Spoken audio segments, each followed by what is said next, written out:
Here's an oldie but a goodie, one of my personal favorites. The Masque of the Red Death by Edgar Allan Poe. The Red Death had long devastated the country. No pestilence had ever been so fatal or so hideous. Blood was its avatar and its seal, the redness and the horror of blood. There were sharp pains and sudden dizziness, and then profuse bleeding at the pores with dissolution.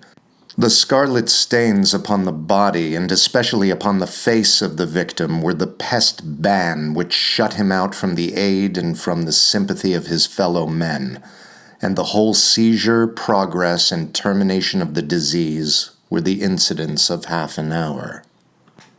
But the Prince Prospero was happy and dauntless and sagacious. When his dominions were half depopulated, he summoned to his presence 1,000 hale and light-hearted friends from among the knights and dames of his court, and with these retired to the deep seclusion of one of his castellated abbeys. This was an extensive and magnificent structure, the creation of the prince's own eccentric yet august taste. A strong and lofty wall girdled it in. This wall had gates of iron. The courtiers, having entered, brought furnaces and massy hammers, and welded the bolts. They resolved to leave means neither of ingress nor egress to the sudden impulses of despair or of frenzy from within. The abbey was amply provisioned. With such precautions, the courtiers might bid defiance to contagion. The external world could take care of itself. In the meantime, it was folly to grieve or to think. The prince had provided all the appliances of pleasure. There were buffoons, there were improvisatori, there were ballet dancers, there were musicians, there was beauty, there was wine. All these and security were within. Without was the Red Death. It was towards the close of the 5th or 6th month of his seclusion, and while the pestilence raged most furiously abroad, that the Prince Prospero entertained his 1,000 friends at a masked ball of the most unusual magnificence. It was a voluptuous scene, that masquerade. But first let me tell of the rooms in which it was held. There were 7, an imperial suite.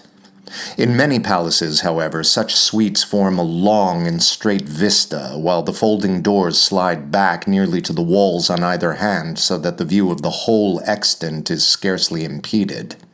Here the case was very different, as might have been expected from the Duke's love of the bizarre. The apartments were so irregularly disposed that the vision embraced but little more than one at a time. There was a sharp turn at every 20 or 30 yards, and at each turn a novel effect. To the right and left, in the middle of each wall, a tall and narrow Gothic window looked out upon a closed corridor which pursued the windings of the suite.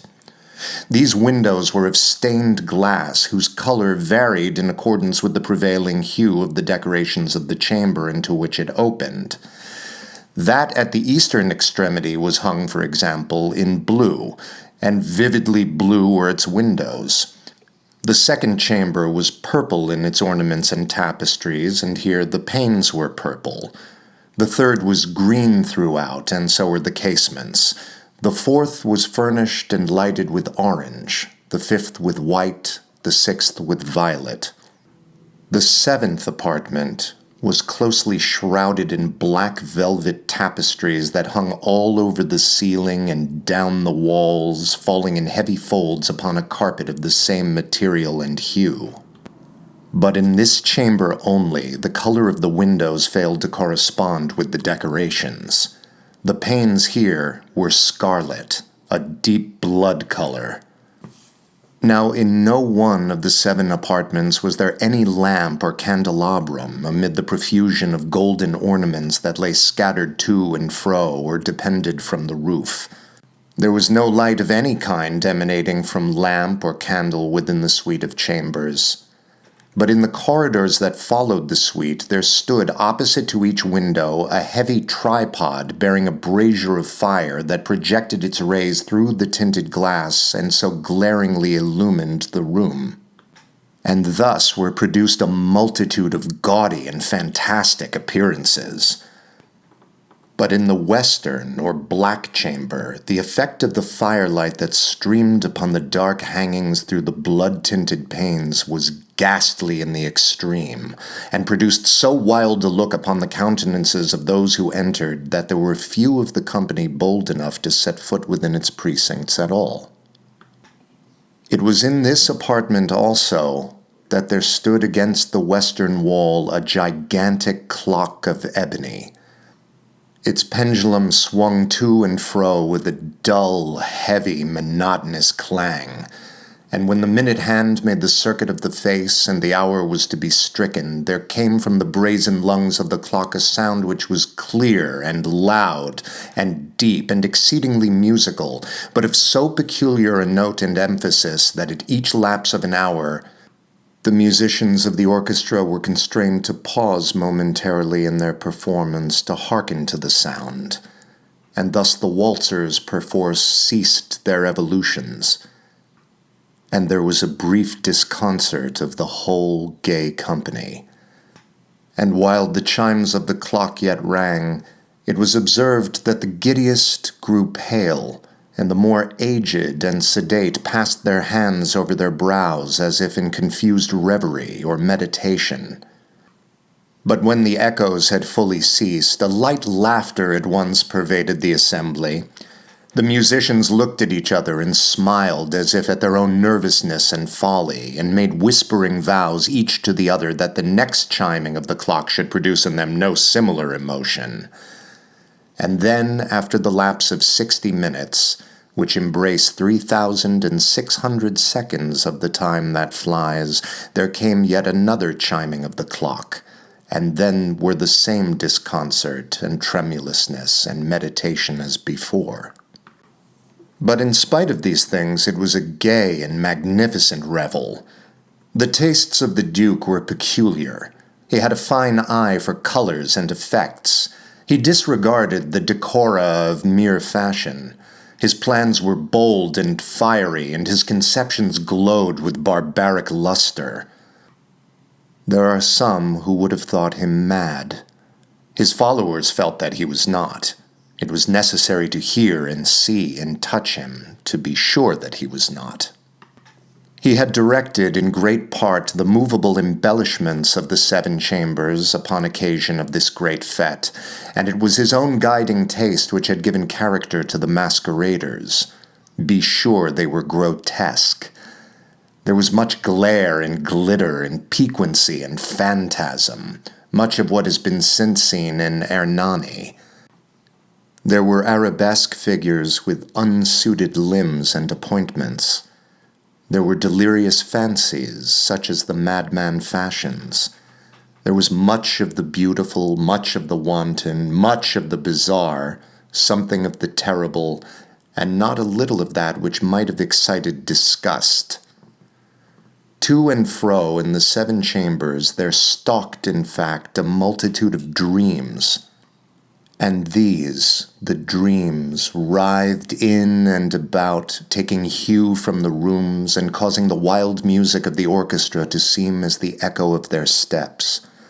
And anon, there strikes the ebony clock which stands in the hall of the velvet. And then for a moment all is still, and all is silent save the voice of the clock. The dreams are stiff frozen as they stand. But the echoes of the chime die away, they have endured but an instant, and a light, half-subdued laughter floats after them as they depart. And now again the music swells, and the dreams live and writhe to and fro more merrily than ever, taking hue from the many-tinted windows through which stream the rays from the tripods. But to the chamber which lies most westwardly of the 7, there are now none of the maskers who venture, for the night is waning away, and there flows a ruddier light through the blood-colored panes, and the blackness of the sable drapery appalls, And to him whose foot falls upon the sable carpet, there comes from the near clock of ebony a muffled peal more solemnly emphatic than any which reaches their ears who indulged in the more remote gaieties of the other apartments. But these other apartments were densely crowded, and in them beat feverishly the heart of life, and the revel went whirlingly on until at length there commenced the sound of midnight upon the clock. And then the music ceased, as I have told, and the evolutions of the waltzers were quieted, and there was an uneasy cessation of all things as before. But now there were 12 strokes to be sounded by the bell of the clock. And thus it happened, perhaps, that more of thought crept with more of time into the meditations of the thoughtful among those who revelled. And thus, too, it happened, perhaps, that before the last echoes of the last chime had utterly sunk into silence, there were many individuals in the crowd who had found leisure to become aware of the presence of a masked figure which had arrested the attention of no single individual before. And the rumor of this new presence having spread itself whisperingly around, there arose at length from the whole company a buzz or murmur expressive of disapprobation and surprise, then finally of terror, of horror, and of disgust. In an assembly of phantasms such as I have painted, it may well be supposed that no ordinary appearance could have excited such sensation. In truth, the masquerade license of the night was nearly unlimited, but the figure in question had out-Heroded Herod and gone beyond the bounds of even the prince's indefinite decorum. There are chords in the hearts of the most reckless which cannot be touched without emotion. Even to the utterly lost, to whom life and death are equally jests, there are matters of which no jest can be made. The whole company, indeed, seemed now deeply to feel that in the costume and bearing of the stranger neither wit nor propriety existed. The figure was tall and gaunt, and shrouded from head to foot in the habiliments of the grave. The mask which concealed the visage was made so nearly to resemble the countenance of a stiffened corpse that the closest scrutiny must have had difficulty in detecting the cheat. And yet all this might have been endured, if not approved by the mad revellers around. But the mummer had gone so far as to assume the type of the Red Death. His vesture was dabbled in blood, and his broad brow, with all the features of the face, was besprinkled with the scarlet horror. When the eyes of the Prince Prospero fell upon this spectral image, which with a slow and solemn movement, as if more fully to sustain its role, stalked to and fro among the waltzers, he was seen to be convulsed in the first moment with a strong shudder either of terror or distaste, but in the next his brow reddened with rage. "Who dares," he demanded hoarsely of the courtiers who stood near him, "who dares insult us with this blasphemous mockery? Seize him and unmask him, that we may know whom we have to hang at sunrise from the battlements." It was in the eastern or blue chamber in which stood the Prince Prospero as he uttered these words. They rang throughout the 7 rooms loudly and clearly, for the prince was a bold and robust man, and the music had become hushed at the waving of his hand. It was in the blue room where stood the prince with a group of pale courtiers by his side. At first, as he spoke, there was a slight rushing movement of this group in the direction of the intruder, who at the moment was also near at hand, and now with deliberate and stately step made closer approach to the speaker. But from a certain nameless awe with which the mad assumptions of the mummer had inspired the whole party, there were found none who put forth hand to seize him, so that unimpeded he passed within a yard of the prince's person, and while the vast assembly, as if with one impulse, shrank from the centers of the rooms to the walls, he made his way uninterruptedly, but with the same solemn and measured step which had distinguished him from the first, through the blue chamber to the purple, through the purple to the green, through the green to the orange, through this again to the white, and even thence to the violet ere a decided movement had been made to arrest him. It was then, however, that the Prince Prospero, maddening with rage and the shame of his own momentary cowardice, rushed hurriedly through the 6 chambers, while none followed him on account of a deadly terror that had seized upon all. He bore aloft a drawn dagger, and had approached in rapid impetuosity to within 3 or 4 feet of the retreating figure, when the latter, having attained the extremity of the velvet apartment, turned suddenly and confronted his pursuer. There was a sharp cry, and the dagger dropped gleaming upon the sable carpet, upon which instantly afterwards fell prostrate in death the Prince Prospero. Then, summoning the wild courage of despair, a throng of the revelers at once threw themselves into the black apartment, and seizing the mummer, whose tall figure stood erect and motionless within the shadow of the ebony clock, gasped in unutterable horror at finding the grave cerements and corpse-like mask which they handled with so violent a rudeness untenanted by any tangible form. And now was acknowledged the presence of the Red Death. He had come like a thief in the night, and one by one dropped the revelers on the blood-bedewed walls of their revel, and died each in the despairing posture of his fall. And the life of the ebony clock went out with that of the last of the gay, and the flames of the tripods expired, and darkness and decay and the Red Death held illimitable dominion over all.